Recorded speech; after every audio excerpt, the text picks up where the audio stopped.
what I'm seeing, but I know that I am ready to rock and roll today. Ted Cruz, Senator Ted Cruz, and he's talking about things that are important to you, and we've all just accepted them, and that, ladies and gentlemen, is the fees on Ticketmaster. Right?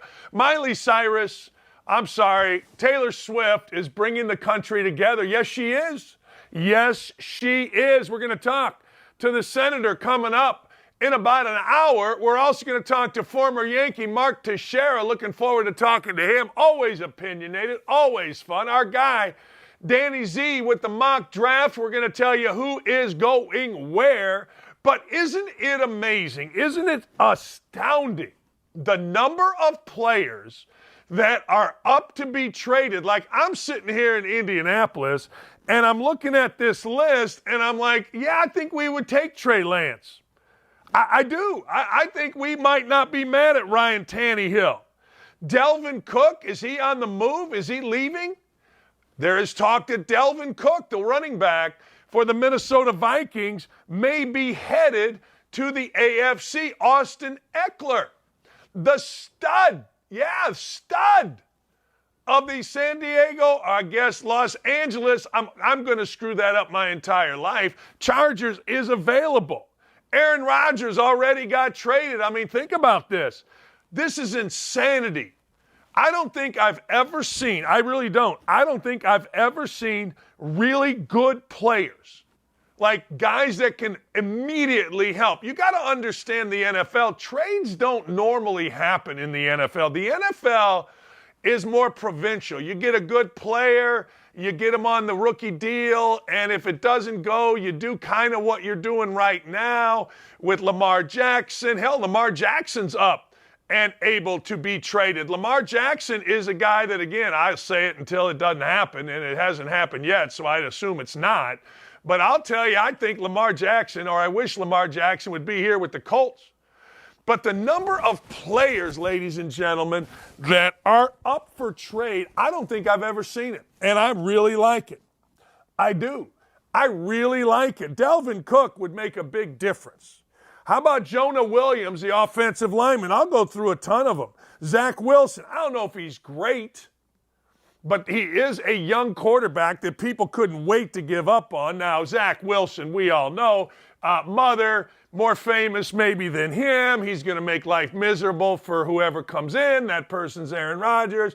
Zach Wilson has an opportunity to save his career, the New York Jets quarterback, because all he's got to do is shut the living hell up and go to work. That's all. That's it.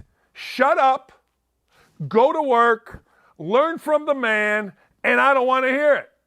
That's it. I mean, that's all you have to do.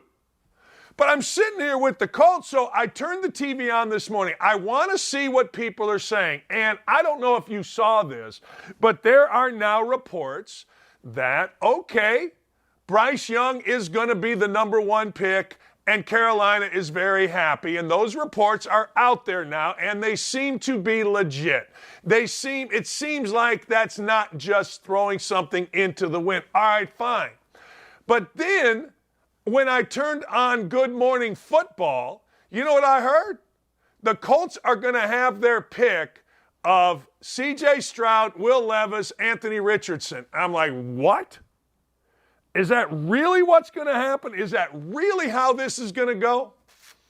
I don't know, but I am not saying that any of these guys are going to change the tenor of the Colts other, in my opinion, than C.J. Stroud.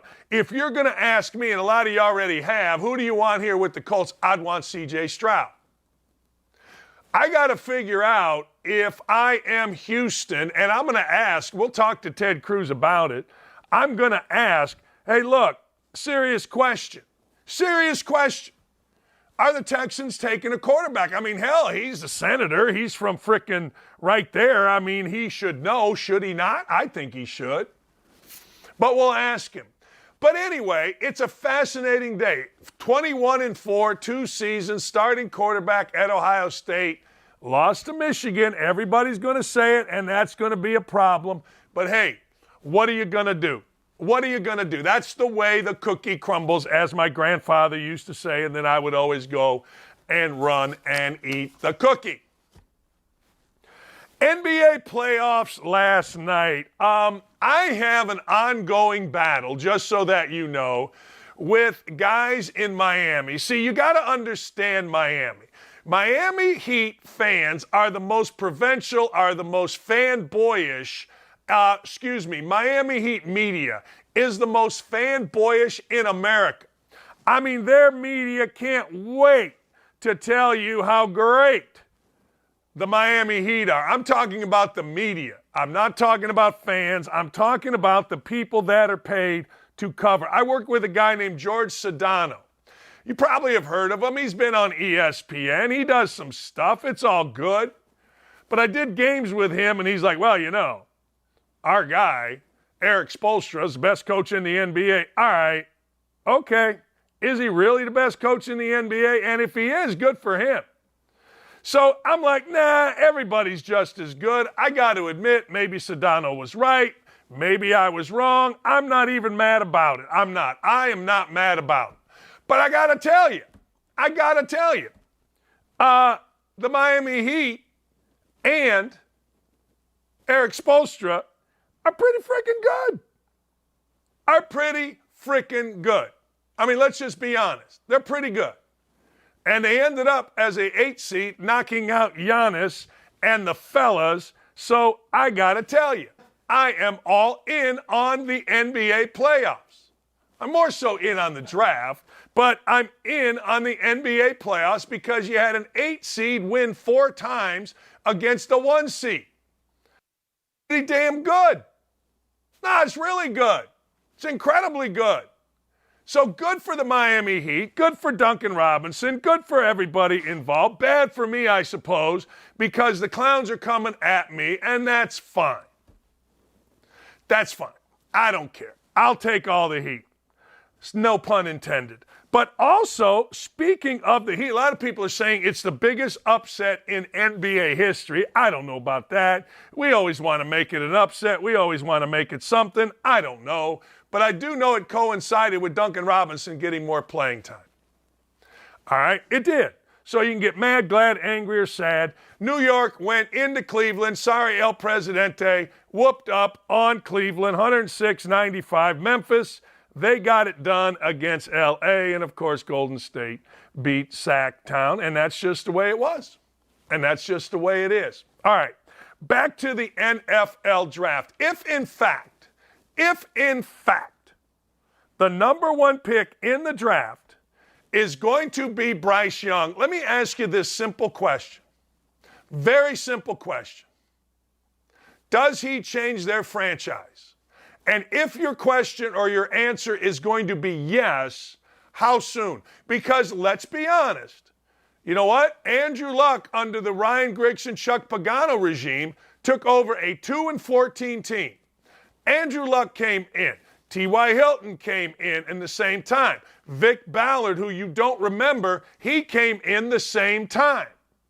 All these guys came in, and really, because of Luck and to a certain degree T.Y. Hilton, it became the number 1 all-time rookie yardage leading group. Meaning, from rookies, they got the most yards in the history of the NFL rookie classes. That changed the franchise from 2-14 to 11-5 and into the playoffs. That guy, that quarterback, that draft class, that's what a number 1 pick is supposed to do. And I also got to tell you, we talk about all the great quarterbacks in the AFC. All right, we do. We talk about all the great ones. Great this, great that. And it's true. But let's talk about the bad quarterbacks in the NFC, which makes Carolina and Bryce Young have a little bit easier path, does it not? I say it does. Let's look, all right? In the NFC East, you've got Sam Howell with Washington, Daniel Jones, Dak Prescott, who, by the way, I just saw this, is the longest quarterback with one team currently in the NFL. That's amazing to me, and there's a lot of reasons for it. You know, for as much as people think Jerry Jones is this flighty guy that just wants to do everything off the cuff and wants to just bring and do all this kind of stuff, he's pretty stable lately. I mean, made a hell of a mistake. I think he was, I was listening to Coward yesterday. He was talking about when he was 50, he would do things like get rid of Jimmy Johnson. Stupid. But now that he's 80, he's a little bit more like, wait a second here, let's be a little more stable. So you got Dak Prescott. But listen to this list. Does any of this? Jalen Hurts is pretty good. Jalen Hurts, Daniel Jones, Sam Howell, who I guess he's going to be the quarterback, and Dak Prescott. That's in the NFC East. How about the North? Kirk Cousins, Jared Goff, Jordan Love, Justin Fields. Does that scare? Like, you should be able to, if you're Bryce, if you're the quarterback, you should be able to come right in and get it done. Period. Let's go through more. Who's a quarterback at Tampa Bay? New Orleans. Atlanta's got that Ritter kid. I don't know. Derek Carr's in New Orleans. He was never the problem with Oakland, but let's go through Purdy. Geno Smith. Stafford, I guess, and a hurt Murray. Listen to me. Name me somebody that you're like, wow, this is great. I mean, all the great quarterbacks are on the other side. Kyler Murray, Matt Stafford, Geno Smith, Brock Purdy, I guess. I mean, does that inflame, excite? Bryce Young, all right. Carolina, great. Whoever the hell the quarterback is at Tampa Bay. Darius or Desmond Ritter at Atlanta. That gets you going? I don't think so. So that's going to be the question. Big time. Is Bryce Young good enough as a number one pick to do what number one picks have done, which is elevate the frickin' franchise? Now, here's the Texans. They've got the second pick. Do they believe that either Levis or Stroud, I can't imagine that they're going to go on the second pick. I cannot imagine that they are going to take Anthony Richardson with the second pick. I mean, maybe they will, but I absolutely cannot imagine doing that. I can't imagine using a number 2 pick on a frickin' comeback. You got to get a for sure bet. So I could see them passing if they don't think Levis or Stroud is better than Davis Mills. Man, oh man, though, that's a hell of a risk. Because if, in fact, Stroud turns out to be pretty good and he gets to the Colts, that's in your own damn division. Now, I want you to think about that from a general manager's standpoint. That's your own division on a guy that you passed up that every single person at least has rated as a first round grade. That's in your division. That would be hard to rectify were it to be me. That would be hard as an owner to say, hey man, Will Smith's nice, or Will Anderson's a nice player. Will Anderson's a good player. That's a good pick.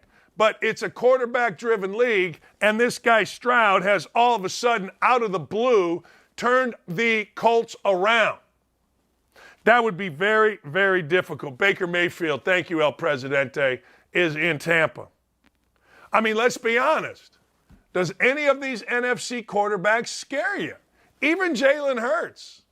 I mean, somebody's going to have to win. We know that. Somebody's going to have to get to the Super Bowl. Someone's going to have to be in the AFC or NFC championship game against maybe Eagles or whomever. There's going to be 2 teams there, so there's going to be 2 quarterbacks good enough to get you there. But do they really scare you? And that's what has to happen if you are Bryce Young, period. No ifs, no ands, no buts. Now, if you're the Colts, you're in a division where you got to have a quarterback. Do you say, hey, look, Stroud is not good enough, assuming he's there. Let's take him out of it. If you're the Colts, and I think the Colts, even though I live in Indy, I don't think I'm being a homer here. I think they're in the most intriguing, them and the Texans are in the most intriguing position in the entire draft. Because quite frankly, they have a decision to make, and the decision is going to influence their organization for years to come, either positively or negatively. You don't take a quarterback if you're Texans and that quarterback turns out to be damn good. Same thing with the Colts. You take the wrong quarterback if you're the Colts and that quarterback turns out to be damn good. That influences you for a long, long, long, long, long time. I mean a long time. Now, we all say that had Andrew Luck had staying power, had Andrew Luck stayed and played, Colts would still be good now. Maybe that's true. Don't know. Never going to know. It's gone. But that's the value of a quarterback. That's the value of the long-term value of a quarterback. It's intriguing. Tonight's the first night, I'm telling you now, Mel Kiper has Will Anderson Jr. going second. All right?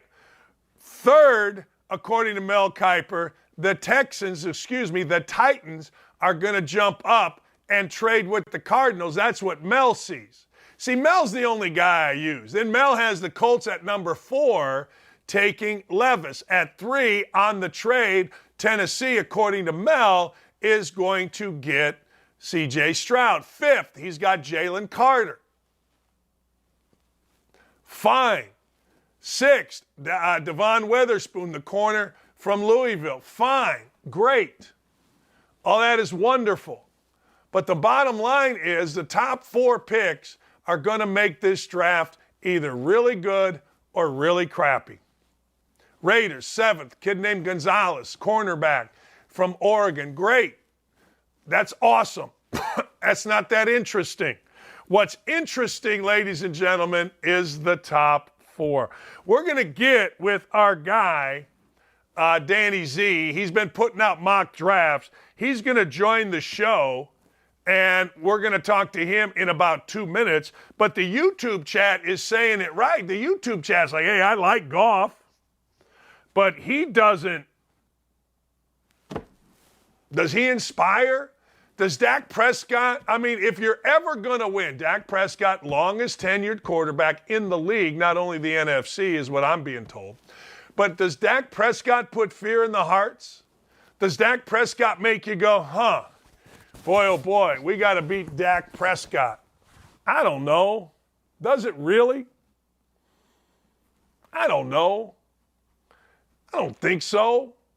I don't think anybody does. So I think in a wide open NFC, why not Bryce Young? I mean, if I were a fan of the Carolina Panthers, my number one deal would be how good, how quick. That's it. How good are we? How quick can we be really good? Because everything else don't matter with the number 1 pick. Doesn't matter. Now, I ask Indy fans, how excited would you be with Will Levis? How excited? I got to tell you, maybe I got to put my punchable face away, because he does have a punchable face, at least to me. But how excited are you? Mel Kiper seems to think that's who the Colts are going to draft. So then let's just say he does. Let's say they do. That begs the question. How excited are you? Do you run out and buy season tickets? Does the ticket office get swamped with requests? Does the ticket office get people to go, oh my God, I got to get a Will Levis shirt. I got to get tickets. I got to get parking. I got to get ready for the season because we got Will Levis. I don't know. I don't know, ladies and gentlemen. I don't know. I don't think so. We'll ask Danny Z that coming up. But that's the question as we move forward. That's the biggest question that you can have. is, does your guy excite? And if he doesn't excite, well, does he have the potential once we actually start playing games to excite and to win? At Real Dan Zach, because there are so many fake Dan Zachs out there. He's going to join us, ladies and gentlemen. He has the mock draft up, and he has Bryce Young going first, ladies and gentlemen. But your second pick, Tyree Wilson, is different than what I just saw out of Mel Kiper. Please explain. Well, Dan, let me first say that at Real Dan Z was taken. So there are plenty of Dan Zs out there apparently fighting for that Twitter handle. So let me just explain that first. Second, yeah, man, look, I've been high on Tyree Wilson this entire draft season. If you've been following along on the big boards, he's a guy I've liked a lot. It seems like the NFL community is coming around on him. I think DeMeco Ryans, as a defensive head coach, wants to start his new team with a guy on defense who can be a difference maker. To me, that's Tyree Wilson. I think Will Anderson is a safer pick, but I think Tyree Wilson's ceiling is just a lot higher. So I think that's what the Texans ultimately will do. I think this is the worst case scenario for Houston, in my opinion. They either need to take a quarterback or they need to trade down. The problem is they're not in love with any of the quarterbacks, and I don't think anyone else is either. So it's going to be hard to trade this pick unless someone like your Colts gets a little antsy tonight and panics and maybe makes a move. But otherwise, I think Houston's stuck at 2, and I think they take Wilson. Well, you've got Jalen Carter then going third to Arizona, which is fascinating. Well, it's like you said, Dan. I mean, you got to take a guy that's going to excite your fan base. The Cardinals need some excitement, and we could talk about the red flags all day we have on this show, but at the end of the day, Jalen Carter's arguably the best player in this draft, physically, athletically. That's an easy sell to a fan base that really needs some excitement. So, again, let me put a caveat out here, Dan. Any mock drafter who says they've nailed tonight's first round is lying. They're flat out lying. This is one of the craziest drafts I think that I can remember in recent memory. It can go so many different ways. It can go so many different ways starting at 2. Like we've talked about. Normally we know 1, 2, maybe even 3. It's like, yeah, we got a pretty good idea. I mean, this thing at 2 could go 10 different directions. So it's great for the NFL because it's easy to sell tonight's essentially what is a telecast, because there's going to be drama all over the place. And we're going to know right away what direction this draft is going once we see what Houston does. I said Houston and Indianapolis are the 2 most interesting spots in this draft. You and others now, it seems like we're going to be, I'm going to say it this way, we're going to be stuck with Will Levis, aren't we? Well, the way I see it, you're going to have a choice between Will Levis and C.J. Stroud. So, no, not stuck with him. That's a choice. That's a choice it looks like Indy is willing to make. I buy it. I buy that Indy is into Will Levis. I think Steichen likes this kid. Stuck is a tough word if they're both there. If they're not both there, then I'm with you. But at this point, I think there's a decent shot that the Colts have their choice between Levis and Stroud. And for whatever reason, I think it's Stroud. I think it's Levis right now. That hurts me. It does.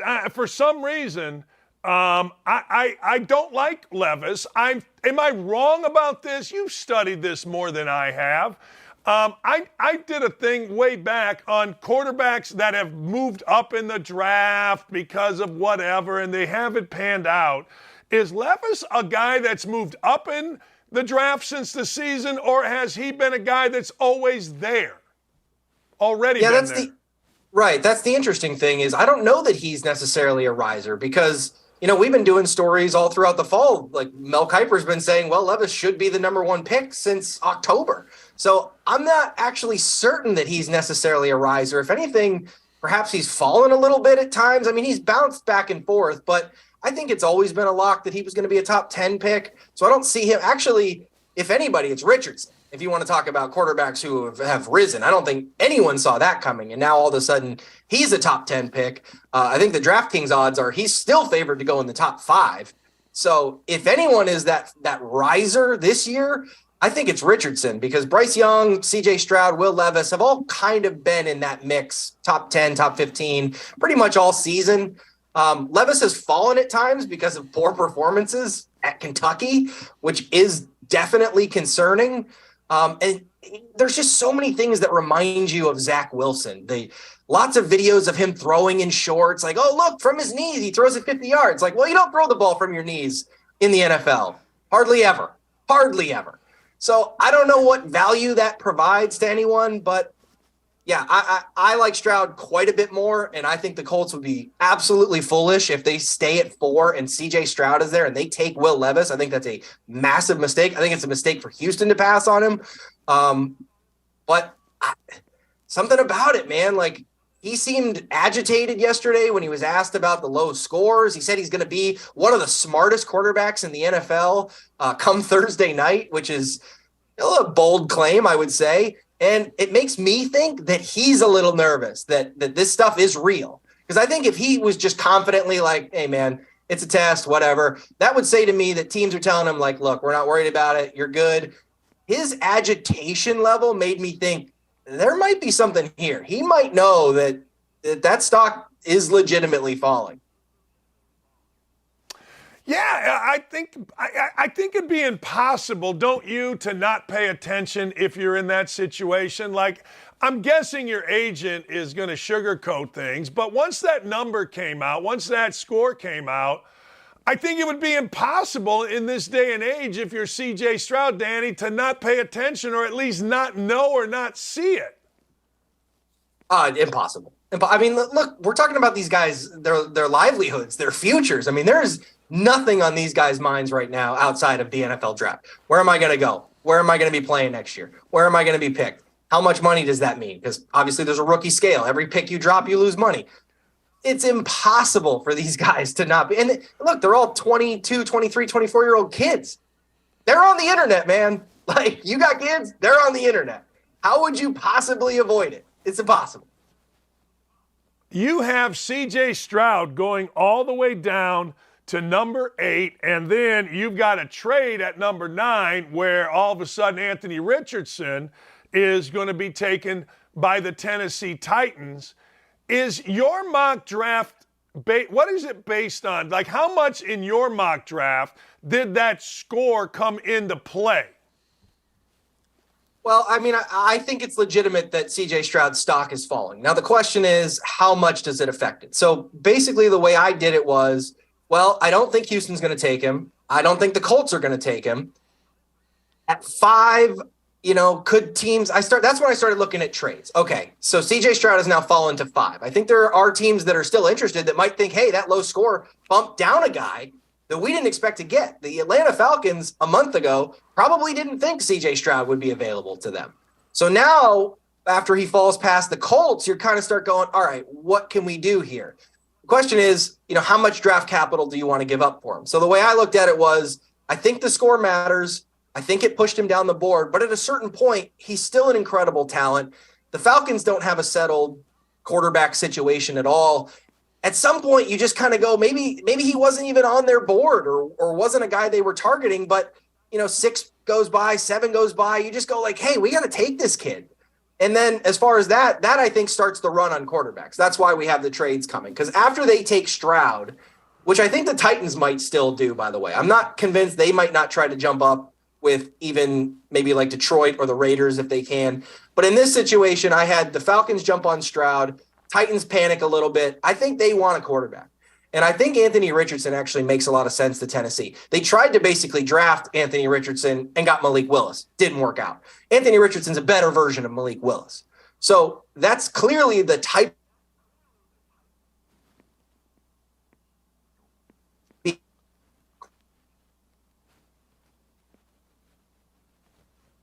He makes sense to Tennessee.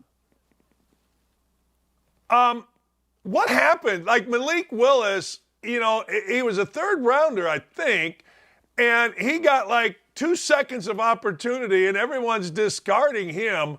When I look at this draft, I look at Atlanta and say, man, we're going to really go with Desmond Ridder. I look at the NFC, Danny, and I go, this is who you're going with all across the board at quarterback. When you compare the NFC quarterbacks to the AFC quarterbacks, it's like major league to minor league. That's why I think Bryce Young has a chance to do something very, very quickly if he's, if an Andrew Luck type of number one pick. I guess my question then becomes, which of these quarterbacks do you see having the most immediate impact? That's a great question. Yeah, I think it's Young. I mean, he's the best player. So I think that makes the most sense. I mean, it's tough. The higher you go, the worse the team is theoretically that you go to, which makes it difficult. And I think, we don't spend enough time talking about that. There are generational talents who can succeed anywhere.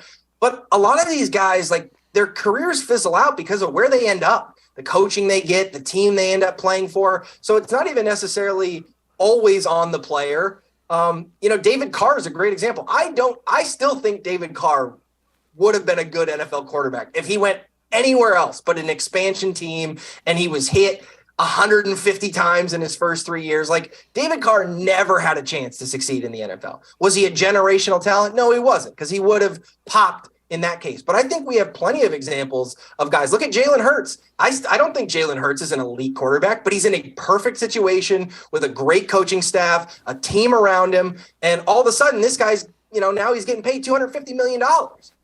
I think Jalen Hurts could have been a number of different quarterbacks put in the right situation. So the question, I guess, for Bryce Young is, I actually think the Panthers aren't that bad. I've been a big fan of this team for a while. I think they were poorly coached under Matt Rule. Hopefully they can get it turned around there. So I like Young with the Panthers.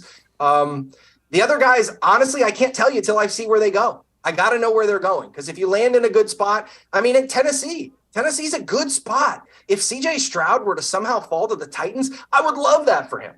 I would absolutely love it. And I would say he would be pretty good right off the jump if he went to Tennessee, as opposed to if he got drafted by Houston.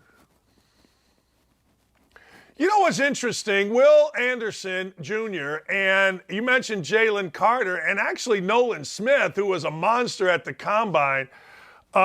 Those guys, regardless of quarterback, they're considered the best players in the draft.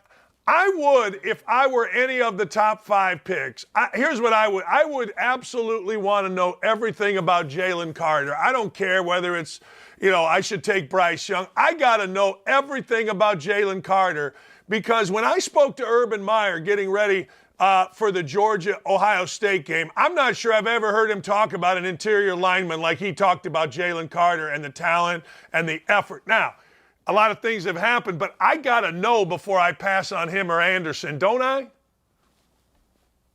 Not necessarily. When you're in that spot where you need a quarterback, there's no better value in the NFL draft than quarterback. If you look at any of these positional value charts relative to the salary cap, it's clear. It's clear that a cheap quarterback who can perform is just more valuable. So that jumps them up these boards. No matter how good Jalen Carter is, there's only so much you can do as a defensive tackle. There's only so much value you can provide. Defensive tackles only make so much money in the NFL. So at the end of your contract, when you're making $11 million against the cap, you have to be Aaron Donald at that point to be really providing the kind of value that even a slightly above average quarterback in the same spot would.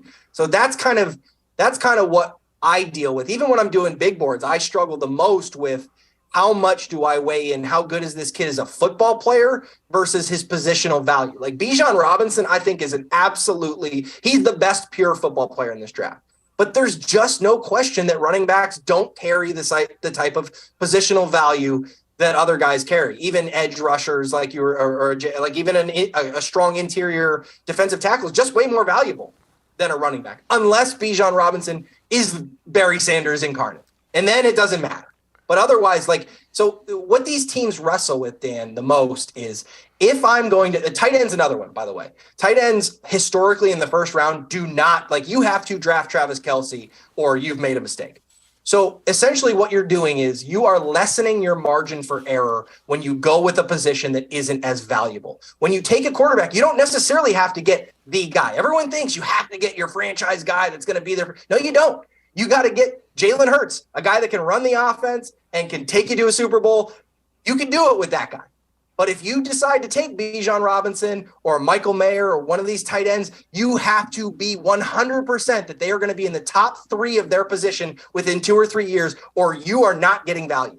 And so, like I said, the margin for error becomes thinner, and I think that's why a lot of these teams lean on taking the premium positions, quarterback, edge, left tackle, because it's ultimately safer, and it saves jobs. You know, you love talking about Ballard being a survivor, man. Those guys save jobs. Running backs, tight ends, first round, they cost you jobs.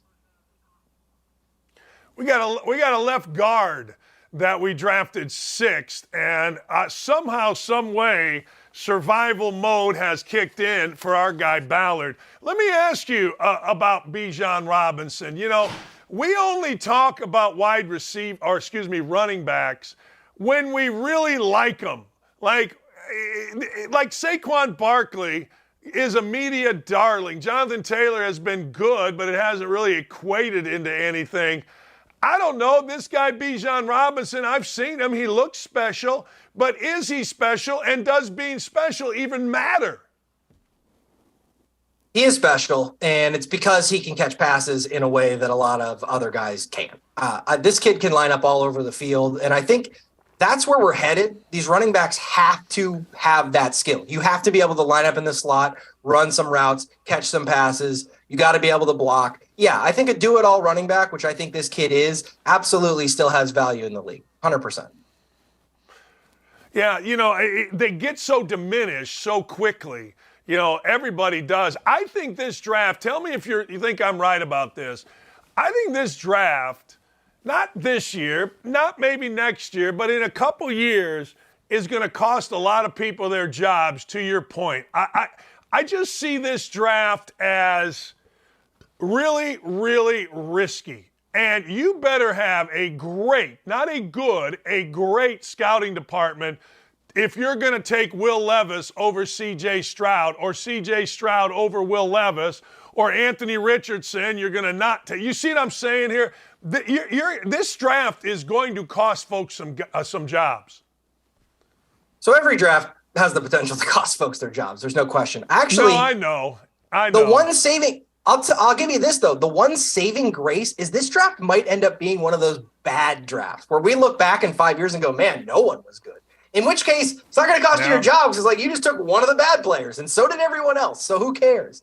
I think that's what a lot of teams are wrestling with, and it's why you're hearing so many reports of, oh, this team wants to trade down, this team wants to trade down, but we haven't seen any trades because no one wants to trade up, which tells you right there how these teams are valuing these players. I don't think there's a ton of – that's why we're talking about Bijan Robinson as a possible top 5 pick in a loaded draft. There's no way you're taking a running back that high. But honestly, you start looking at some of these guys, you know, I know people are in love with this cornerback, Christian Gonzalez. I like the kid. I think he's okay. He could be a solid 2, maybe a 1 in the league, but like that's a top 10 pick. You know, Anthony Richardson, Hendon Hooker. I'm not in love with these kids, but they're top 10 picks this year. So I think it's possible that this draft ends up going down as just, hey, remember that 2023 draft? Whew, that wasn't great for anybody. That's exactly right. Like, that's the other side of it, right? The other side is, hey, yeah, we took Richardson. He's all right. Hey, he no better than Stroud. They're all that is so true. Let me ask you, you mentioned cornerbacks, not quarterbacks. Cornerbacks seem to be all the rage. I'm seeing Mel Kiper. He's got him going early. You like him enough, I guess. Are any of these guys, Sauce Gardner, are they that good? Are they difference makers? I think Joey Porter is, but that could just be my Penn State bias kicking in. But I really like Joey Porter a lot. I like his length. I think he can guard in the NFL at a level with his size that's becoming more in vogue. You need to have those guys who are a little lankier. It's a little concerning that he wasn't a big takeaway guy in college. You'd like to see a little bit more take the ball away. Especially at the college level. But, I mean, he can lock down, he can hit. I like Joey Porter a lot. Great pedigree. His dad, I mean, these videos that are coming out of his dad having him in the gym when he's like 12 years old doing med ball slams at like 10 p.m. Like, he's not going to let his kid fail. Now, is Joey Porter going to be, you know, the best cornerback in the NFL? I don't know, but I think he's an extremely safe pick a safe bet to be a very, very solid NFL player for a long time. So I like him a lot. But again, that's what we're talking about. Like, is he elite? I don't know. Is Christian Gonzalez elite? Is Devin Witherspoon elite? It's a very deep draft for cornerbacks. I think there's 7 or 8 guys who can really play day one and be solid NFL starters. But I'm not sure that number one guy is there, just like at every other position. Let me ask you, last thing, put you on the spot. Which of these quarterbacks will have the best rookie season? I'm going to cop out and say Bryce Young. I think the Panthers are much better than people realize. I think they've been held back by poor coaching and poor quarterback play for years. They would be addressing both of those this offseason. So I'm a little concerned that they lost DJ Moore, though, because I love that kid. And I think Chicago got a steal by getting him in that trade. It's not being talked about enough. All right, brother. Going to be a fun night. I'm going to have your draft right next to me, and I'm going to be ripping you or praising you because we all know that your mock draft is the best mock draft. So if people are smart, they'll just follow what you're doing and screw it. That's it. That's all. Thanks, Dan. You got it. Mark Teixeira, Ted Cruz is going to join us. Man, do I like Ted Cruz. This morning around 8 o'clock, we interviewed the senator from Texas, and I don't know. I get it. He's too right for me, left, blah, blah, blah, blah, blah. You know what I like? I like common freaking sense and people that aren't afraid to speak their minds. Ted Cruz at 10:30, Mark Teixeira, top of the hour. I got some thoughts on the draft next.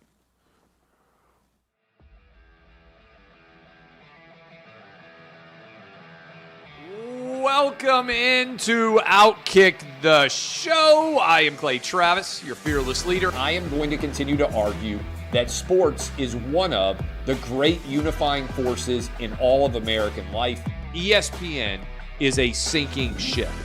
Democrats are now the party of the white, woke college graduate.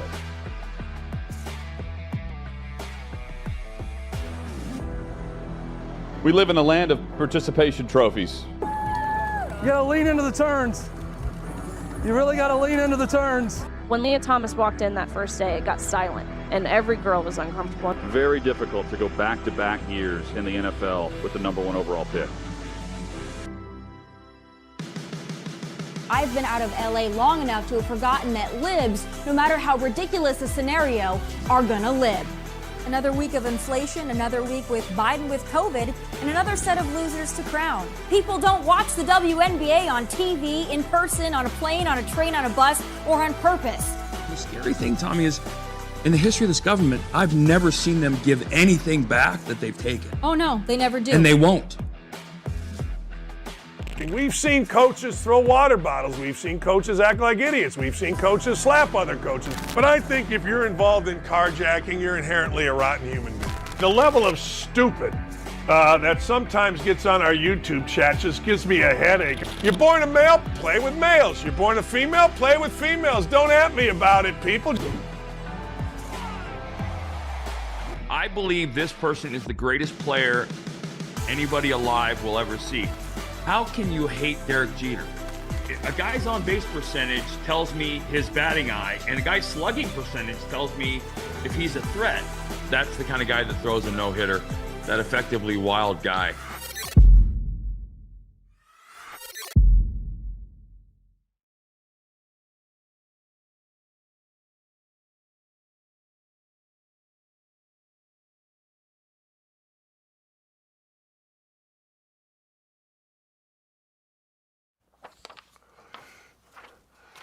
I do want to get into a couple things, and both of them involve college sports. Look, I don't know.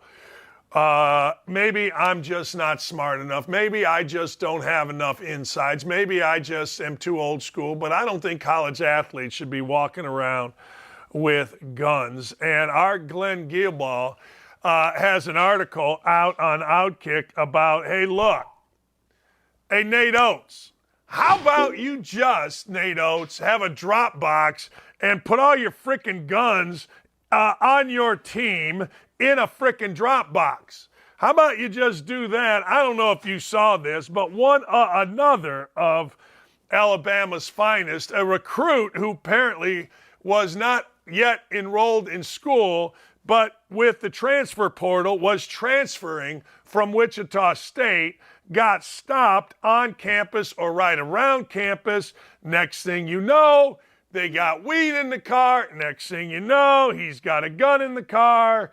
It all seemed to be fairly legal, I suppose. But the truth of the matter is, for Alabama, it's just a god-awful look. I'm sorry, it just is. And if you don't remember, well, let me give you a little refresher course. Brandon Miller, the star, was at worst, or at best, I guess, just at a murder. At worst, delivered the gun to the murderer, or maybe that's just both. But the fact of the matter is, and another Alabama player was there. The word on the street at Alabama should be, hey, fellas, let's just check all the guns at the door. And that's what our guy, Glenn Gilbaugh, is saying. You know, he says, have you ever seen these amnesty gun boxes at airports or government buildings? Nate Oates needs to put one of those in at the entrance of the team's locker room. No kidding. What are we doing? Son of a biscuit maker. Now, Jaquan, I guess is Jaquan Walton, he was arrested on weed charges with a gun. Now, who knows, but just check it at the door. Jaquan was from Wichita State. He played for the Shockers. He came over and was going to transfer, and he driving around Tuscaloosa, weed everywhere, with a freaking guns. It's insane. And Nate Oates said, we are no longer recruiting Jaquan Walton. Good. Well, Glenn says it right. He was already done recruiting Jaquan Walton. Jaquan Walton had transferred. Jaquan Walton was already in Tuscaloosa. So it wasn't like they were continuing to recruit him. He was coming. They just hadn't done all the paperwork to get them in. This is the same place that dialed up Ray Lewis when they had a murder. Let's see what Ray Lewis did and then bragged about it. As they say, Ocha Capesta, my eyes are burning. A former Colorado football player, listen to this. What's good for the goose, good for the gander, or something like that. Listen to this. He was attempting to transfer. Now, when you transfer, my son did this, you want to get practice tape if you haven't played that much. So you want to get your practice tape in front of other coaches so you can transfer. Deion Sanders, who very brazenly, openly said, hey, look, y'all better jump in that portal. Well, Deion Sanders is blocking this kid from getting his practice tape from last year. Is that the right move? No, it's not the right move. That's a bad move. Look, here's the deal. If you're gonna be hardo guy, if you're gonna talk the talk, then you gotta walk the walk. You want kids in the portal, you want kids to leave, then they're leaving. Don't stop them from leaving if you're the guy saying all the things like, well, you know, you better jump into the portal. Well, you know, you better do this, that, or the other. What are you talking about? I'm jumping in the portal. I'm doing what you said. One of the things in the portal is I need video to show teams if I am not a star. Is that hard? I do not think so. When Caleb Wilson transferred from Oklahoma to USC, he didn't need a practice film. The dude played, and he played for the coach at USC. He didn't need any of that. What are you talking about? This kid does, so you got to help him. It's ridiculous. It's jerky. It's asinine. And frankly, in my opinion, it's beneath Deion Sanders to get involved in these petty little things. Now, if he came in there and said, I don't want anybody to leave, you're all my guys, your other coach is gone, I'm here, we love you, as soon as I sign on, we're all a team, we're all married to one another, brothers, sisters, cousins, aunts, we're all a family. Then fine. And everybody agrees to it, and then they leave, fine. But Sanders has openly baited people to leave, and now a kid is saying, I'm leaving. Give me practice tape, and away you go, and I ain't mad at the kid for it. I'm not. I think it's all right. This is a great story. Get ready. Buckle up right here. John Mechie. Remember John Mechie, the star wide receiver from Alabama? I always reference this game that Lee and I went to, Alabama-Tennessee. It was fantastic. But he is back after battling cancer. He missed his rookie season battling a form of leukemia. And John Mechie now is back. Guess who's back? Back. Mechie's back. That should be a bigger story. That should be a much, much, much bigger story. You know, here in Indy, we had Chuck Strong. Chuck Pagano had the same type of leukemia. And Indianapolis kept the light on in his office, did a lot of great things. In fact, just 2 days ago at Jimmy Irsay's mansion, they had a Chuck Strong fundraiser. And in that fundraiser, I think they raised like $1.7 million with Jimmy Irsay giving $1 million. 0.7 is pretty good, ladies and gentlemen. That's $700,000. I heard somebody say, well, you know, Irsay gave the $1 million. Okay. Hey, I would love to have a fundraiser that only raised $700,000. Are you out of your freaking mind? That's a great story. John Mechie's a great story. I'm very excited for John Mechie. John Mechie being back makes me feel good. I watched John Mechie play from really good seats at Alabama, and the thing that struck me about John Mechie, other than he's got real talent and he's really little, was the exuberance and the joy with which he played. That's fun. That's good. That drew my attention because, as the great Ralph Waldo Emerson said, nothing great is done without what? Enthusiasm. That's right. That's what I'm saying. And John Mechie plays with heart. John Mechie plays with enthusiasm.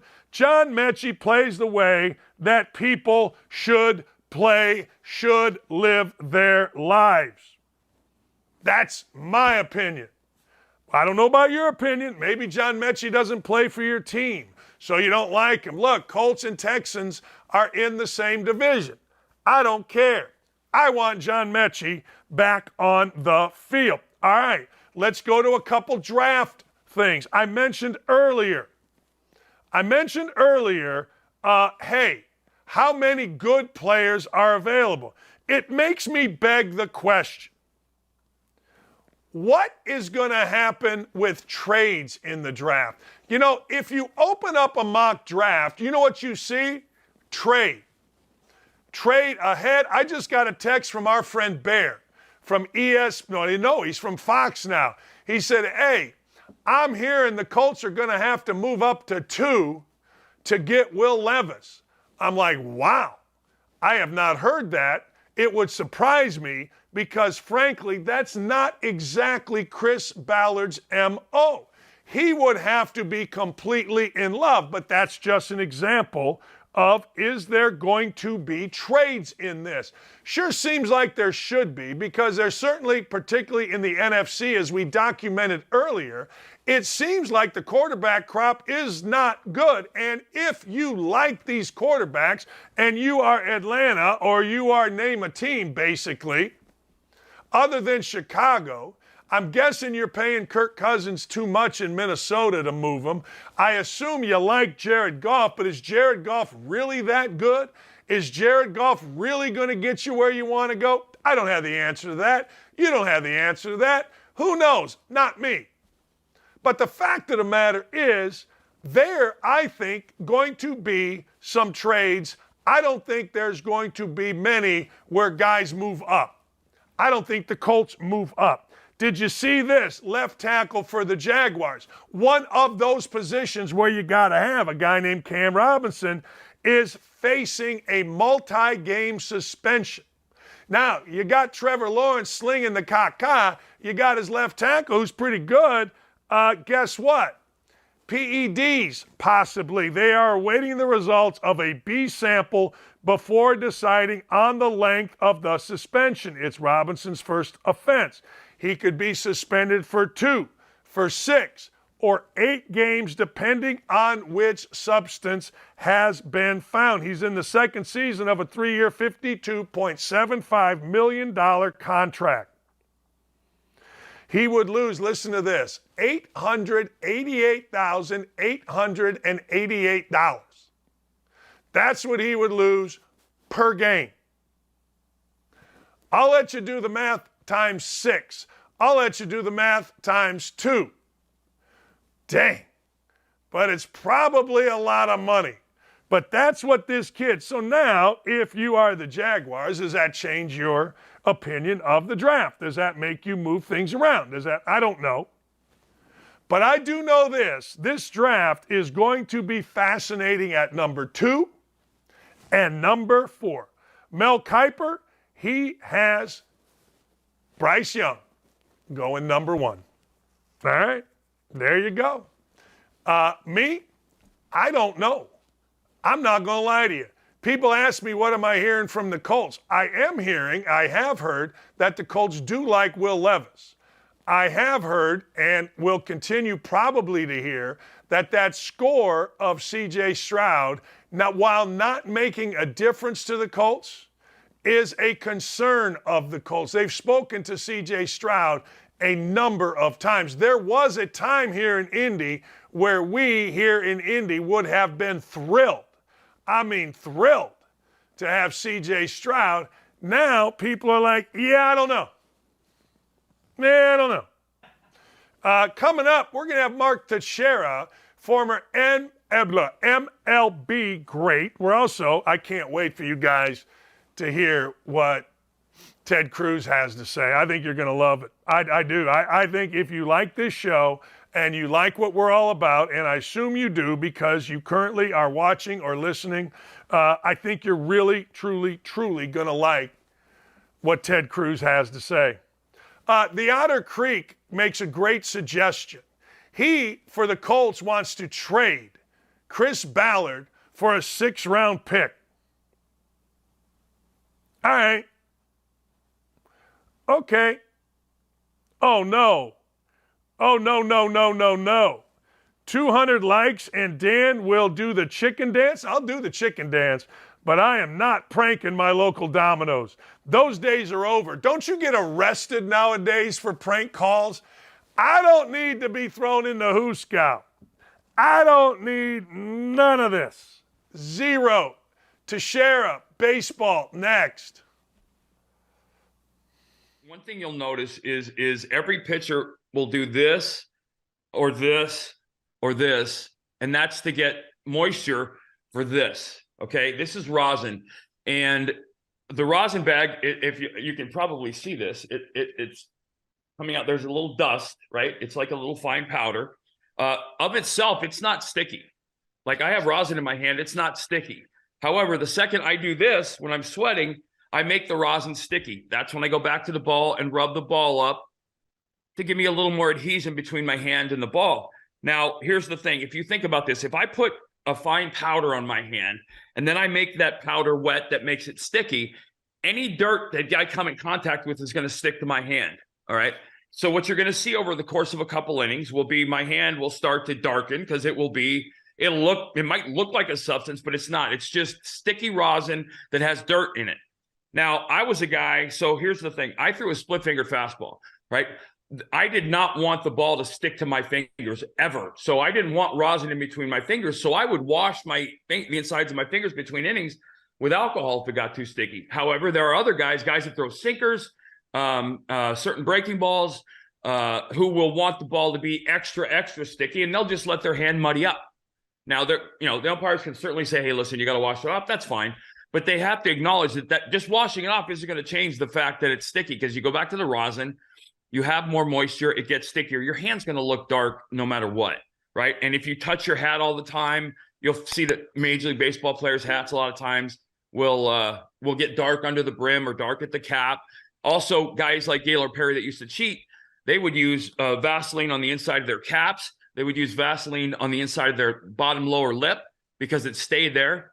And you see guys that used to do this a lot. That was what they were doing, and then they'd lick their hands. Anyway, so your hand's going to be – so Max's hand was clearly in a non-agreeable state to the umpires. He went back. I'm sure he watched it. But he came back, and you could see the way he was arguing. He didn't do, in his mind, he didn't do it. He followed their orders. He did what they said to do. And this ambiguous rule needs to be fixed and changed.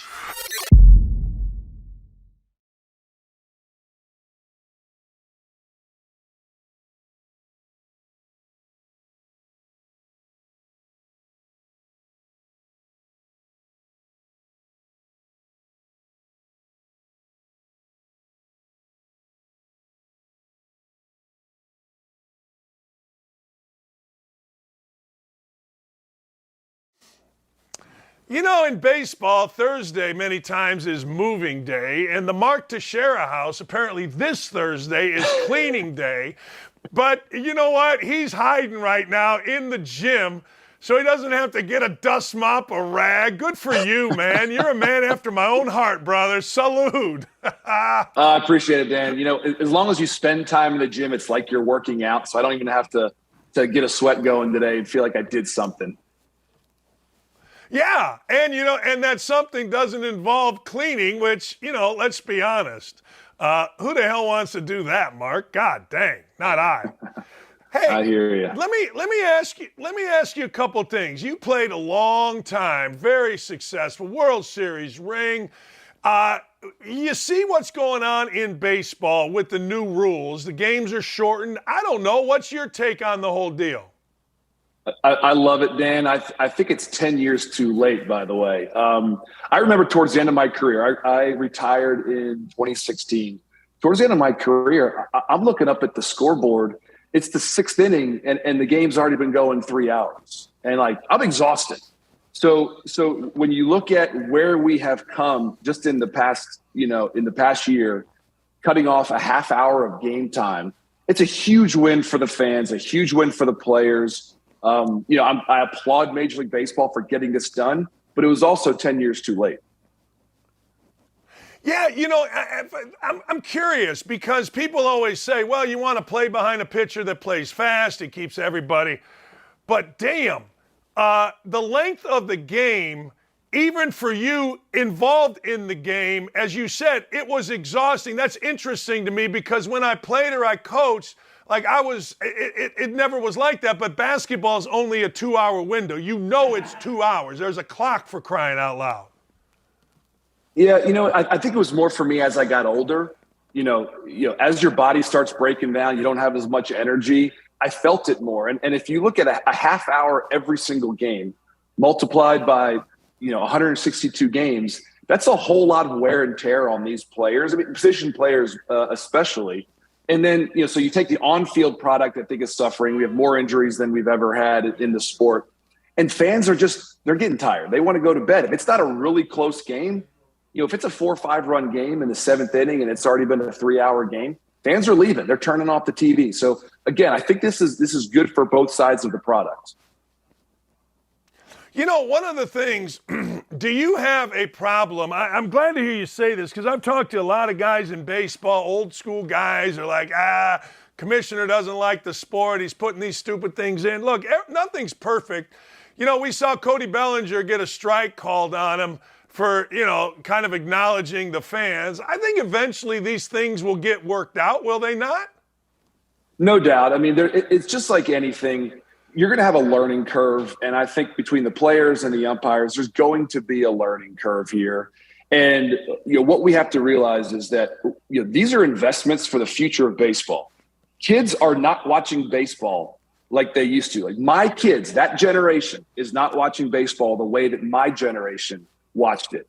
And part of the reason I think is the pace of play. Pitchers taking way too long. And if every now and then a Cody Bellinger gets a strike called off of him because of, a rule violation, that's part of the learning curve. And I think in the future, an umpire will waive that rule, just like they do in every sport. That, they adjust to the situation of the game. When Cal Ripken broke the streak, of Lou Gehrig in 21-31, he ran around the field for 15 minutes. It was awesome. I grew up in Baltimore. he shook the hands of everyone in the front row in that entire stadium. That's obviously not going to happen every day. Imagine the umpires say, "No, Cal, come on, let's go, get back in here." So I think umpires will figure it out.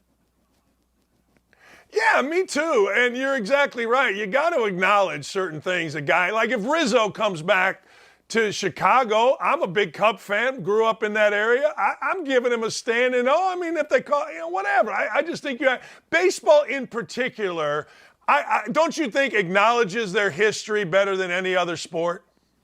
Absolutely, Dan. And I think one thing I love about OutKick, you guys talk about common sense a lot. The common sense of this would say, the manager of the David Ross is going to tell the umpire crew, "Hey guys, we're coming. Rizzo's coming back to Chicago. The fans are probably going to acknowledge him. Let's make sure that we understand.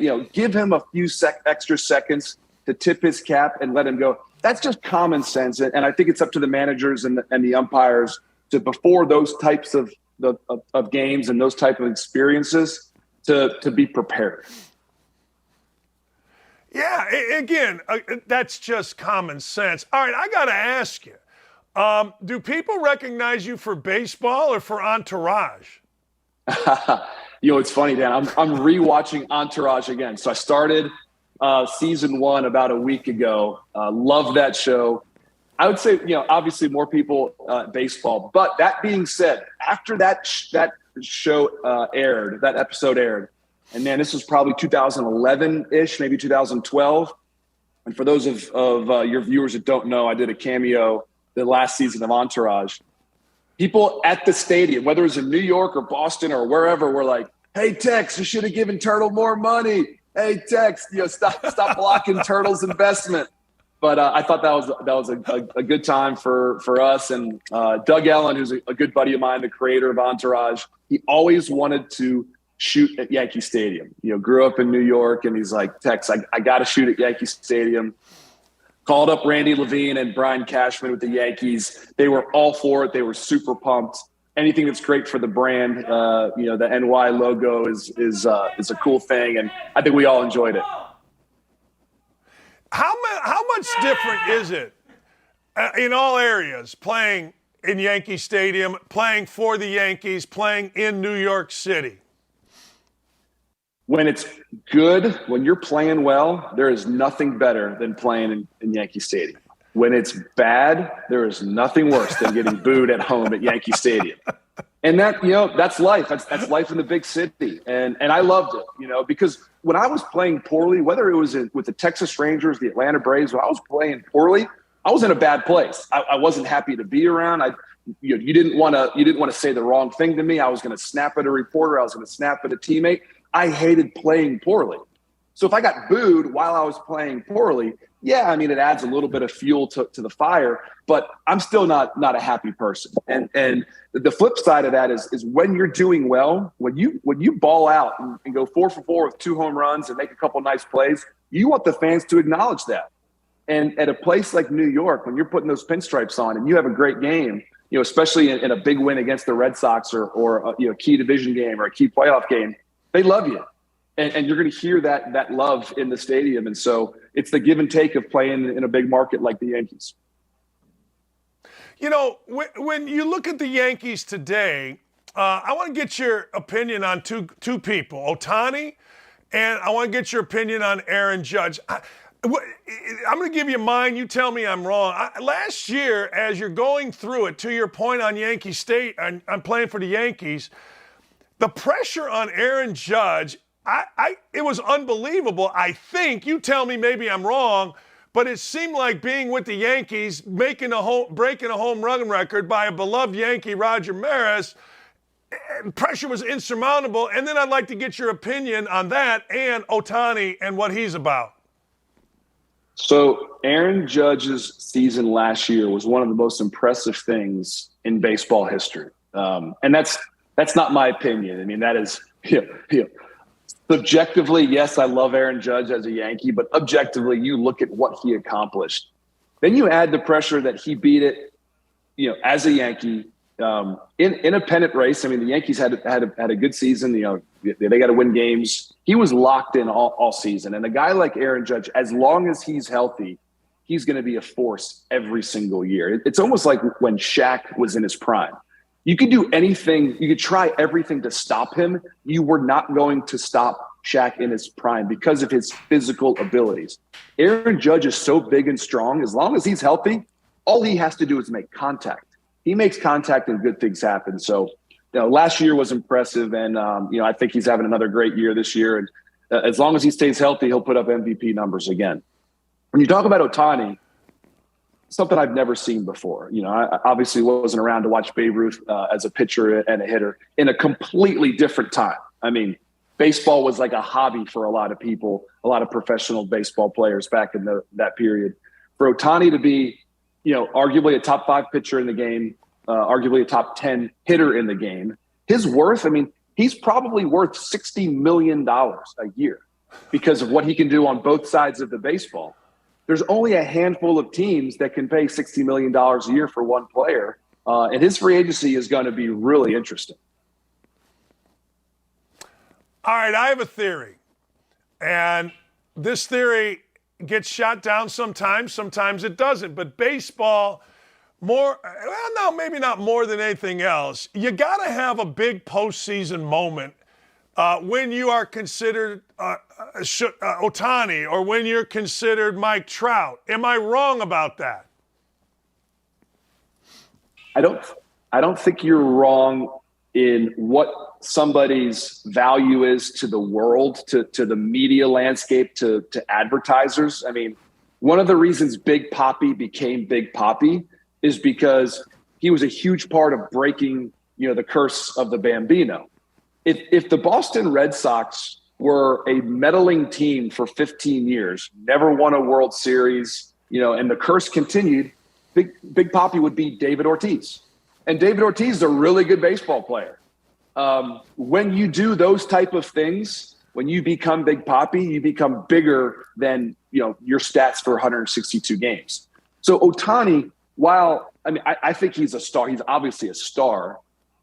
If he would sign with the New York Yankees, for instance, or the New York Mets, and he would hit a huge home run to help win a World Series or pitch a pivotal Game 7 to win a World Series, that would put him in a stratosphere that very few professional athletes have ever been. It's Michael Jordan, it's Derek Jeter, it's those type of guys that are making millions of dollars off the court and off the field. But Ohtani needs that probably for his marketability, but not necessarily for his value to a team for 162 games.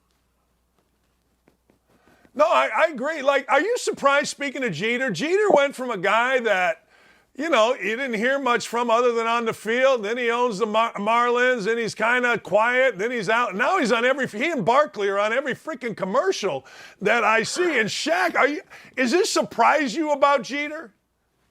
Not at all, because I think people get bored. Derek Jeter was so focused, great teammate, by the way, because he was so focused on his craft, so focused on winning. He didn't necessarily want or have the time for all of the other stuff. So he leaves, his playing career, goes straight into management. He was so focused on turning around a really bad Marlins franchise. Probably didn't want to, have all of the extra fluff. Now he probably went home for a year. It's like, this is kind of boring. And my agent keeps calling me and they're offering me, gobs of money to do these commercials. And it's going to be a lot of fun. Someone told me a long time ago, you always take for granted while you're playing being in the spotlight. And then it's not until you're out of the spotlight if you really liked it. Right. And so for me, I went from my playing career to ESPN for 4 years, which was a lot of fun. And I was on TV and I was part of the game, and I went to the All-Star games and World Series and got to cover a lot of really cool games and some cool moments. Now that I've stepped away from it for a few years, I really don't miss it that much. And maybe someday I'm really involved with my kids and super busy. Maybe someday I'll miss it and I'll want to, scratch that itch and get back. But you don't realize if you love the spotlight until you're out of it for a while. Yeah, that's a great point. I mean, hey, and to you, not only was it Entourage, but you're a Broadway star. I did not know this. A Broadway star, ladies and gentlemen. Star is a very generous term, but yes, I did a cameo. So I've done a few cameos. I did one Rock of Ages, which is what you're talking about, which was super cool. I do love musicals, love Broadway. One of the perks of playing for the Yankees and being a decent player in New York is you get to do some cool things. So, you know, in my term with the Yankees, I got to do a Broadway cameo, an Entourage cameo, and then Billions, you know, the great Showtime show. Got to do a cameo in Billions in season. I believe it's the first season, which is super cool. It ended up being a great show. So I've had some fun. I remember that. So let me ask you, because, you know, you're not going to do that if you don't want to do it or if you don't have a little bit of an inkling for it. I mean, is it possible that you could be an actor? I mean, is that what your kids are at a certain age? You know what I mean? I mean, you obviously want to do it somewhat. I enjoyed it because my buddies were producers or writers or creators of the shows, and they had asked me to do them. I had very little knowledge of the movie industry and television industry. The respect I now have for actors and actresses is immense. I mean, so my cameos for Billions and Entourage were probably 2 minutes of actual airtime, and I was on set for anywhere from 4 to 7 hours, 4 hours for Entourage and 7 hours for Billions. It's amazing what these actors go through. They have to be in incredible shape. They have to take care of their bodies. I mean, they have to remember their lines. They have to, put themselves in a completely different space. So to long way to answer your question. I had zero interest in being an actor, but I did really enjoy, because I'd be a terrible actor. They'd be like, "Hey, Tex, hang up the spikes, man.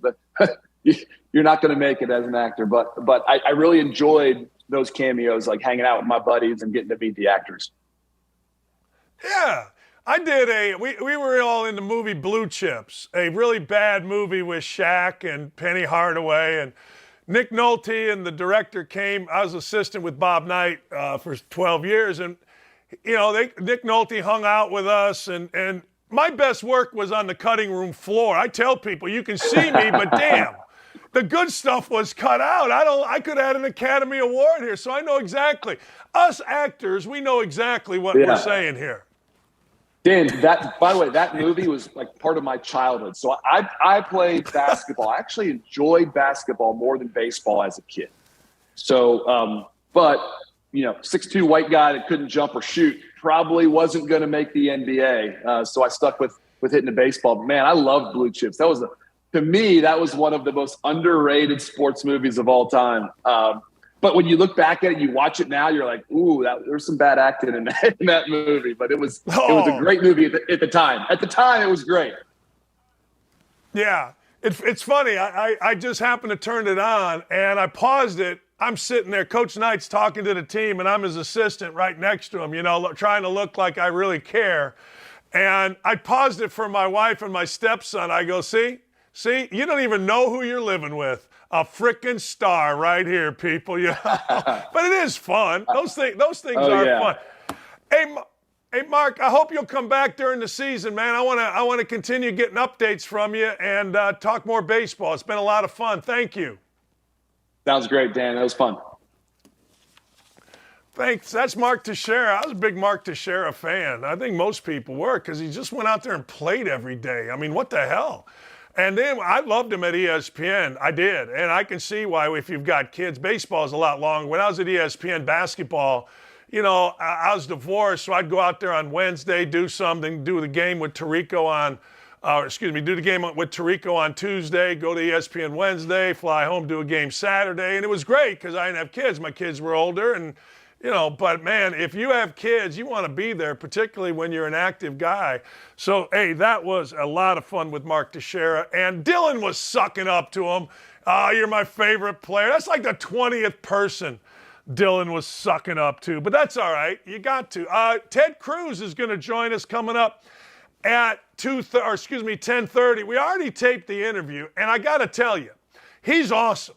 Like, I didn't know Ted Cruz, the senator, but he's doing something that I think you'll all like. Ticketmaster, when you go get a ticket and you go through Ticketmaster, one of these services, what do we all do? We all look at the ticket and, you think it costs $25. The next thing you know, it costs you $50, and you look, service fee. Well, there's a bipartisan bill in Congress that CRUZ is sponsoring that is going to make them show you what the hell the fees were. So Ted Cruz is going to join us, but I got to show you this. I got to show you Giannis from last night. Giannis, after a loss, I think this is what a press conference is supposed to be. You're supposed to ask a question. Like, whenever I had to talk in front of the media after a game, I looked at these idiots and I'm like, yeah, I don't want to talk to them. But let's hear from Giannis Antetokounmpo about what failure is or wasn't relative to the Bucks season. I just asked Bud the exact same question, but I'm curious for you. Do you view this season as a failure? Oh, my God. Okay, because I'm not that up. You asked me the same question last year, Eric. Okay. Do you get a promotion every year on your job? No, right? So every year you work is a failure. Yes or no? No. Every year you work towards something, towards a goal, right? Which is to get a promotion, to be able to take care of your family, to be able, provide the house for them or take care of your parents. You work towards a goal. It's not a failure. It's steps to success, And if you've never, I don't want to make it personal. So there's always steps to it, Michael Jordan played 15 years, won 6 championships. The other 9 years was a failure. That's what you're telling me. No, I'm asking you a question. Yes or no? Okay, exactly. So why you asking me that question? It's a wrong question. There's no failure in sports. There's good days, bad days. Some days you are able to be successful. Some days you're not. Some days it's your turn. Some days it's not your turn. And that's what sports is about. You don't always win. Some other people's going to win. And this year, somebody else is going to win. Simple as that. We're going to come back next year, try to be better, try to build good habits, try to play better, not have a 10-day stretch with playing bad basketball, and hopefully we can win a championship. So 50 years from 1971 to 2021 that we didn't win a championship, it was 50 years of failures? No, it was not. It was steps to it, and we were able to win one. Hopefully we can win another one. Sorry that I didn't want to make it personal because you asked me the same question last year, and last year I was in the right mind space to answer the question back.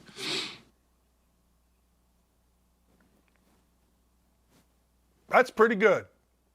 That's really good. And a lot of times fans just immediately, hey, man, it's the chip or nothing. How many morons that couldn't play dead have said that? How many dummies that say, oh, man, it's the chip. It's the chip or nothing. Now, look, there are certain organizations, the Yankees being one of them, that set the bar this high, that set it up here and go, hey, look, this is what we're trying to do every year. And everybody's trying to do it. But I got to tell you, that is the best answer you are ever going to hear relative to the end of a season. Do you get a promotion every year? I don't know. Do you every year? I don't know. It's a great answer. It is a great answer. Yes, Blue Chips was great. Yes, Matt Nover was in it. I did besmirch Blue Chips only because I was trying to lessen the impact that I have had in the world of television movies. Yeah, that's right. I was trying to lessen it, so I did, ladies and gentlemen, I did poo-poo it. Bad news, 79-year-old Jerry Springer. Remember Jerry Springer? It's just been announced that Jerry Springer has passed away. TMZ is reporting it. TMZ is saying it. Jerry Springer, one of the most influential and controversial figures in TV history has passed away. Jerry Springer was 79 years old. You could make the argument for better or for worse. For better or worse, Jerry Springer changed the entire industry of TV. Let me explain. Do you think that the shows you see Get Up, where guys are arguing, would exist without Jerry Springer? I'll give you the answer. Oh, hell no. Hell no. That was my Stephen A. Smith. I thought it was pretty good, particularly the second one. But Jerry Springer introduced it. He made professional wrestling into a talk show, basically.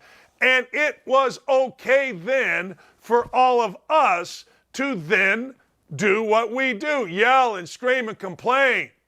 I would argue that Jerry Springer took sports talk radio, WWE wrestling, and made it into a TV show. Did you also know that Jerry Springer at one time was a very successful politician? He was the mayor of Cincinnati. I knew that going back, and I always admired it. I did. I always admired it. I thought it was pretty cool, right? I mean, what the heck? Be the mayor of Cincinnati, all of a sudden become an iconic TV personality and change the industry. Did you also know that Steve Wilkos, who I think still has a show, was Jerry Springer's bouncer? He was the guy that separated the crazy people. Was it real? I don't know. I doubt it. Who cared? I know this. On game day, my first 2 years at Bowling Green, when I was basically crapping my pants every game day, I'd watch Springer. I would.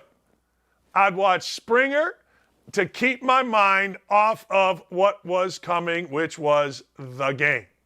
I did. Yeah, I do think that Cashman is right. I got to look this up, but I do think that Springer got busted for writing a check to a hooker. That just means you want to get busted, doesn't it? Just means you're ready, willing, and able. All right, Katie, can't thank you enough. Coming up, our interview with Senator Ted Cruz. I promise you, I don't care whether you're way over here on the right, you're way over here on the left, you're smack down the middle, or you are apolitical. You don't care about politics. I don't care.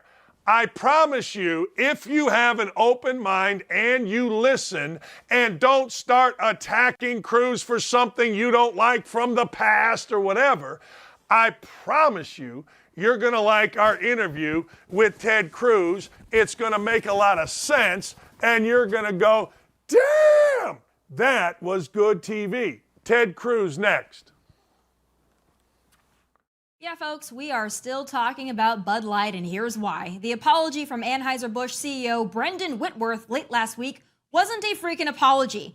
I'm not going to read the whole statement because, quite frankly, it's tone deaf and skirts the entire point, which leads me to believe this woman may have written it. But basically, CEO Brendan Whitworth said the company never intended to divide people, peace, love, inclusion, blah, blah, blah. Let's go, Brendan. You missed the whole point. And it's really so simple. Acknowledge that the partnership with a man who puts on a prom dress and pretends to be a teenage girl was a really stupid marketing move, and it pissed off your actual customers. It's that simple. But this apology, or lack thereof, has divided even the conservative community, with a very unlikely voice coming to Bud Light's defense, Don Jr. Anheuser-Busch totally shit the bed with this Dylan Mulvaney thing. I'm not, though, for destroying an American and iconic company for something like this. Trust me, the memes have been so good, I'm sitting there chomping at it, like I want it. But like when I actually look into it, I'm not going to blame the whole company for the inaction or the stupidity of someone in a marketing campaign that got woke as hell. The company itself doesn't participate in the same leftist nonsense as the other big conglomerates. Frankly, they don't participate in the same woke garbage that other people in the beer industry actually do, who are significantly worse offenders when I looked into it. They'd be one of the more conservative-leaning companies in America. So they've been put on notice. I'm leaving them alone. I think you should probably do the same. If they do it again, they've been warned. But in the grand scheme of things, man, Anheuser-Busch, a lot less woke than the rest of corporate America. So I don't know that we want to kill the guys that are the least of the offenders. So Don's perspective is that the Anheuser-Busch brand and family has been pretty good to Republicans over the years, so we should cut them some slack. I disagree.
Hey, welcome back. It's draft day, but we are honored to have Senator Ted Cruz join us here on the big show. Senator, thanks for joining. I know your time is limited, so I'm going to get right into it. The ticket bill strikes at the heart of every single person. I don't care, Republican, Democrat. You are sponsoring legislation that wants to know what the fees are. Is Taylor Swift bringing the Republicans and Democrats together because it started with a concert of hers? You know, there's a good argument that Taylor Swift is doing exactly that. It certainly got the attention of millions of people across the country. I got to tell you, my 12-year-old daughter, Catherine, went and saw the Taylor Swift concert. She went with another sixth-grade friend of hers, and she came back. She's like, okay, Dad, that was the most incredible experience of my entire life. But, you know, it's frustrating. People get ticked off because they go to buy tickets for a concert. They go to buy tickets for a basketball or a football or baseball game. And they go through a website and they go through one step after another after another. At the very end, all these fees get added on, massive fees. And I'll tell you that the data show that the fees added on at the end of ticketing are anywhere from 21% to as much as 58% of the total cost of the tickets. That is outrageous. And they do it at the very end, long after you found your tickets, the very last thing you discover how much you're paying. And so this week, I've introduced legislation. It's called the Ticket Act. It's bipartisan legislation. I've introduced it with Maria Cantwell, who's a Democrat. She's the chairman of the Senate Commerce Committee. I'm the ranking member, the senior Republican on the Senate Commerce Committee, so we're doing it together. And it requires that ticket brokers disclose up front, right at the beginning, the total cost of the ticket so the consumer can know what to expect and how much it's going to cost them. You know, I think what makes this so interesting, Senator, is we've all kind of for years and years and years just accepted. You see it on there. Administrative fees, whatever the fees are. We've literally, I don't even know how long, we've just always accepted this. Thank you for doing this. Well, look, it gives the consumer the information they know to make an intelligent choice, to make an informed choice. And I'll tell you another element of this bill concerns what are called speculative tickets, which is brokers will sell you a ticket and you think you're buying a ticket to a concert or to a game, and they don't actually own the ticket. They don't have that ticket. And so you buy it, and then after you buy it, they go out and try to find a ticket and buy it, and then tell you, hey, the seat you wanted, that one's not available, but here's another seat. And it's a bizarre practice. What this bill requires is that they disclose that up front, that it's basically buying an option. If you want to hire someone to say, go buy me a ticket to Taylor Swift, get me the best one you can, that's fine. But the consumer deserves to know that they haven't bought Section U, seat 23 and 24, when they're purchasing it. In any other business, if someone sells you a house, they ought to own the damn house. If someone tries to sell you a bridge, if they don't own the Brooklyn Bridge, they're a crook. How much pushback is Ticketmaster and other brokers doing? How much are you getting back? We just filed it this week, so we'll see. I don't know that they're going to press back all that hard, in significant part because people are so ticked off that I think they recognize Congress is going to act. And given that Maria and I together are the lead Democrats and Republicans on the Commerce Committee, I think the odds of passing our legislation are very high. I expect us to take it up, move it through the Commerce Committee, move it through the full Senate, and I think we're going to put it on Joe Biden's desk for him to sign it. Senator, I cannot believe that I'm going to ask you this question about this topic, but here goes. You and I and everybody that's paying attention knows we're pretty much in a culture war here, and protecting our children and, frankly, our women are a big deal to me. I feel both are being way marginalized. I will never understand how it's even possible for an 8-year-old to be mutilated, in my opinion, mutilated. You want to get to the bottom of this with Dell's Children's Medical Center, how they did this to an 8-year-old. The fact that this is even possible and we're allowing this when, at least in Indiana, you can't drive till 16 months in a day. You can't buy smokes. You can't buy a beer till you're 21. How is it we're even in this position where you want investigations into a medical center mutilating an 8-year-old? Yeah, it really is stunning, and we're seeing this all across the country. Dell's Children's Medical Center is a world-class hospital in Austin, Texas. Heidi and I used to live in Austin, Texas. We've taken our girls to Dell Children's. Just a week ago, Project Veritas sent in undercover reporters who recorded individuals at Dell Children's Center saying that they will begin giving puberty blockers to children as young as 8 years old who want to be a different gender than they are. I got to say that is horrific. I believe a child doesn't have the maturity to understand that decision, to make that decision. And these decisions can permanently harm the children. We're seeing hospitals across this country giving puberty blockers and then later doing surgeries to remove genitalia, perfectly healthy genitalia from children, to sterilize kids so that children born a girl can be sterilized so that they can never have children. Children born a boy can be sterilized so they can never father children.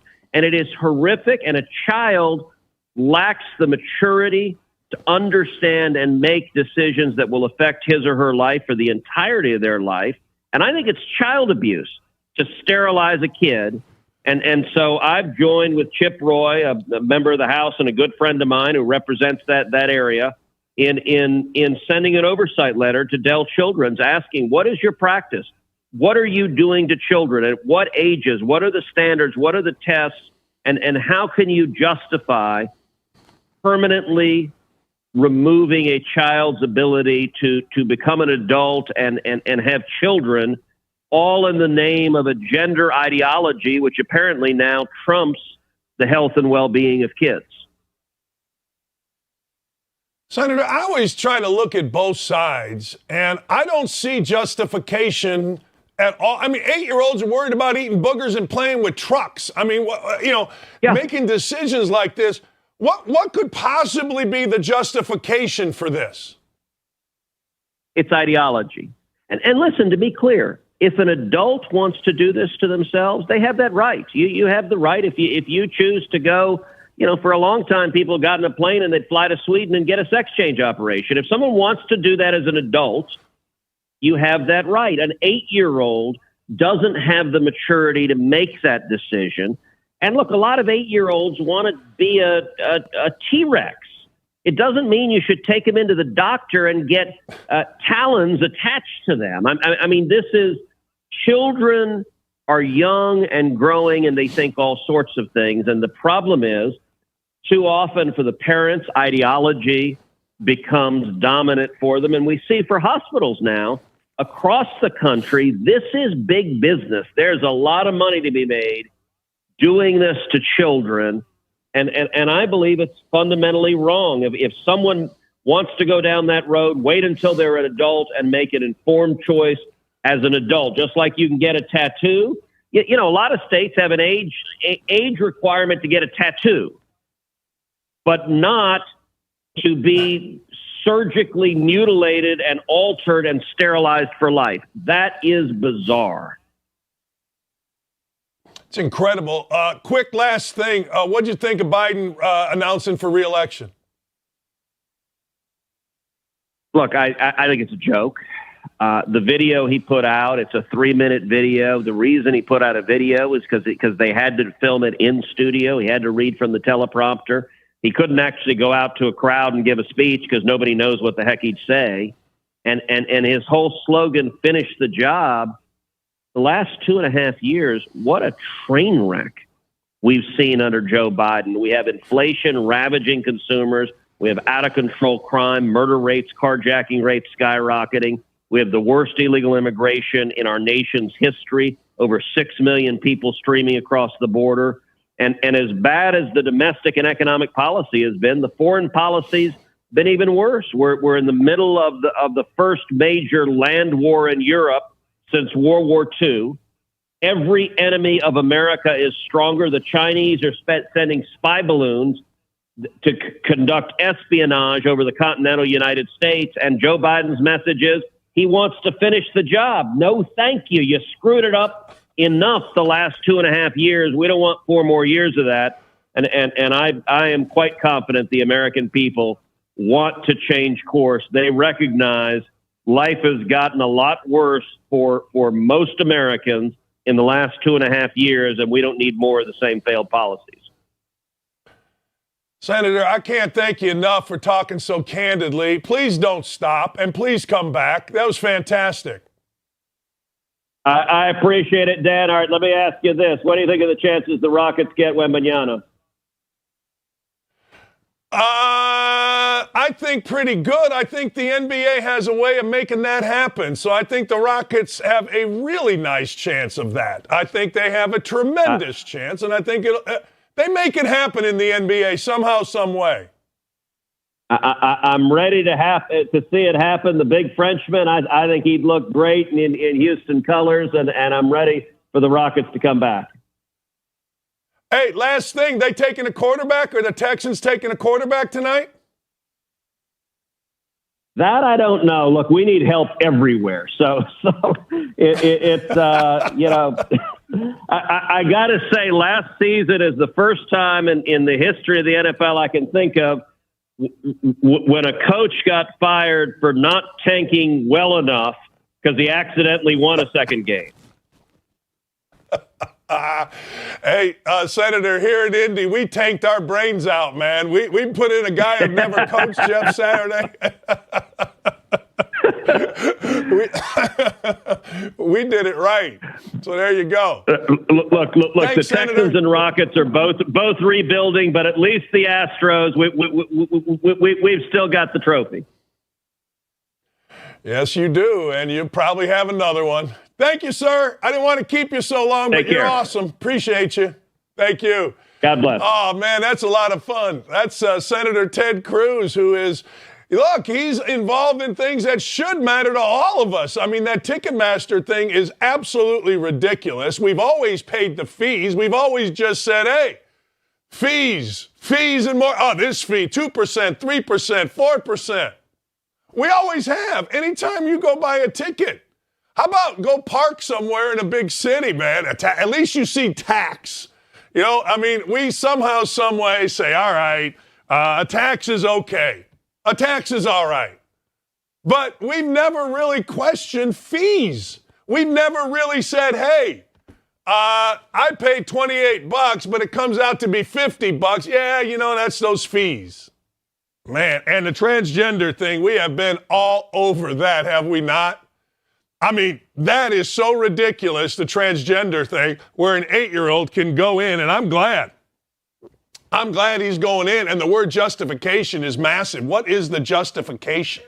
What is it? Tell me. For mutilating an 8-year-old, for allowing an 8-year-old that can't get a tattoo, can't get a pack of smokes, can't drive a car, can't buy a beer, can't even go to the military until you're 18, but you can go get your body mutilated. It absolutely makes zero sense. I thank Ted Cruz for coming on. I thank Haley and Aaron and Dylan and everybody for getting that done. That's one hell of an interview. We'll be right back.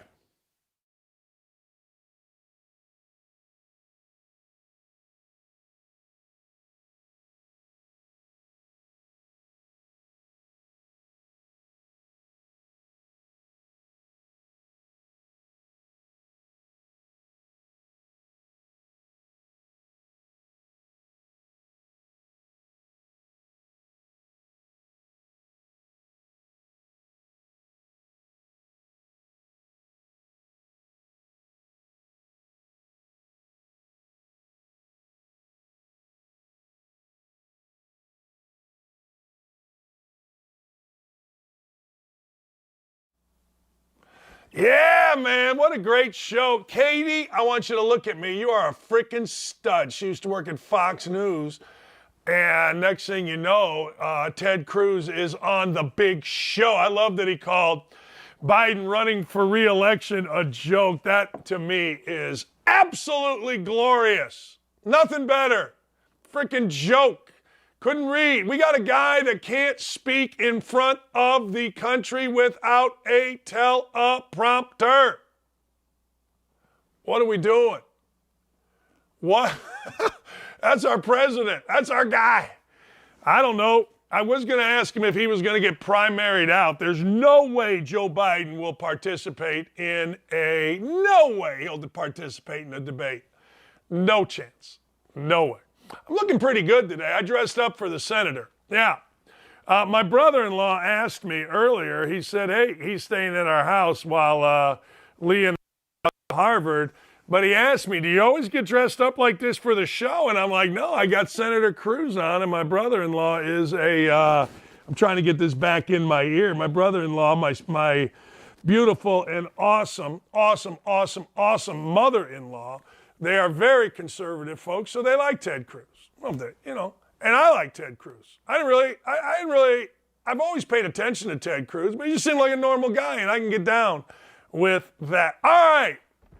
I'm fired up. Days like today just get me jacked. I try to bring the energy every single day. I've been battling COVID like it's my freaking job. I slept all afternoon, and I don't even want to get into my life. I just want to say to you, Dylan and Ryan, give me a woke dope. Uh-oh, I may not be able to see it. Hold on. Hang on, caller. I got to go to the YouTube so I can see it. Maybe I can't. I don't know. Oh, yeah. We had some problems this morning with our, what's it called? And I may not be able to see woking and doping. Hang on, caller. Hang on. Let's see. We actively tried to be gender neutral toy-wise with our kids, and it's such a losing battle. Yeah, I can already see my daughter preferring pink, and I have no idea why, because we've worked so hard to avoid that. Pink and Disney princesses, we've tried to discourage them, but our daughter has gravitated towards them. Let me ask you a question. What's wrong with you people? What is wrong with you? Yeah, well, we want our daughter to be gender neutral. Can somebody please explain it to me? Why you want your daughter to be gender neutral? Doesn't science matter at all? Boys and girls are not alike. God dang. Good for these people. They look exactly like what you would think. All right. Here's the next one. 7.2% of U.S. adults identify as LGBT. Yeah, right. Yeah, Okay. Well, if they ask you at work, like 90% of you are going to say, yeah. Yeah, I am. Yeah. Oh, yeah. Sure. Because you don't want to lose your job or you don't want to get shamed. Come on, people. I mean, if you are, great. What do I care? I don't care. You can be LGBTQ, whatever the hell you want to be. It's all good by me. What do I care? But I got to tell you, I ain't buying these numbers even a little bit. I'm not buying it even a little. Hey, those of you that live in Bloomington or Southern Indiana, you know this bar. It's called the Fairfax Inn. Fairfax Bar and Grill in Bloomington. It's out. It's towards Lake Monroe. It's towards Eagle Point and Fairfax State Park and all that stuff out there. So listen to what they did here. They said they, ladies and gentlemen, don't want to hear any of it about Dylan Mulvaney and Bud Light. They don't want to hear it. By the way, they got good catfish. Used to go there on Fridays when I lived in Bloomington. They had good catfish. Bloomington says this. They are calling for open conversations about Dylan Mulvaney and Bud Light. That sounds interesting enough, doesn't it? I think it does. Yet, if you disagree, you have to leave. So they want open conversation. But if you don't agree with what Bud Light is doing, they're going to ask you to leave. We're tired of all the hate. That's what there's no hate, there's debate. It's not hate to say somebody is acting like a young woman who isn't and shouldn't be doing it. It's not hate.